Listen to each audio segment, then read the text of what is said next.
yakho ubuyimaketha kuphi kanjani? Ingoma yami bengi all over campaigner, akukho la ngayanga khona.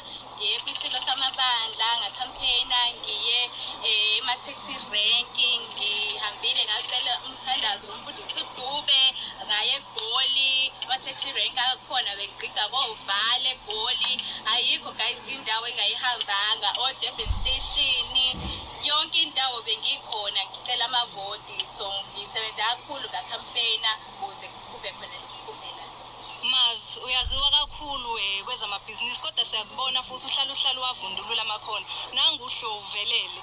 Ungene kanjani la? Nisebenze kanjani noHlo nizifinyelele la? Sisebenze kanzima kakhulu. Ngijabule nje nokuthi uSihlo avuma ukusebenza nathi. Ziningi izinkampani abengasebenza nazo.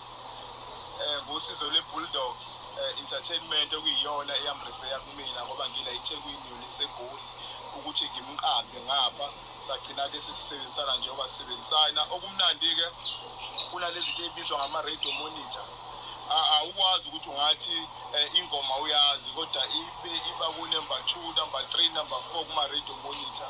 Kunama-channels la bidlala khona kuma-TV nakhona futhi besi-check-a ukuthi idlalwa kangakanani. Nalapho baba ku-number 3, number 4 ikhompyutha nengoma. Obvious lengoma iyadlalwa iyaziwa. Abantu nje ukuthi abebengayinaki.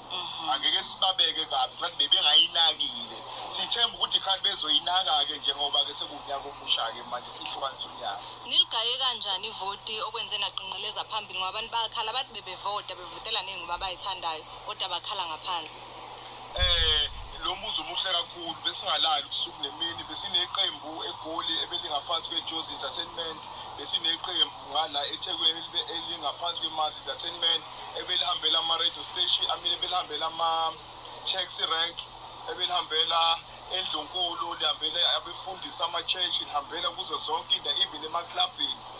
Sigqugquzela abantu ukuthi bavote. Sihambela ngisho osomabhizinisi sigqugquzela abantu ukuthi bavote. Sihambela wonke umuntu wala eSouth Africa. Siyajabula futhi ukuthi la besihamba khona bonke bebemukela uDJ Hlo bekhombisa ukuthi bayamazi futhi bayamthanda. Uthando nje besiluthola luyamangalisa. Alufani nalolu esilibona lapha. Siyacabanga nje ukuthi laphana yindlanzana nje bandla lalaba abangane. Emengicabanga ukuthi nabo futhi bazobona umqondo, balibone ithalente, bazoshintsha sibe into eyodwa ngoba egcineni phela siyasebenza. Bekumdlalo lo sewuphelile umdlalo. Owinile manje.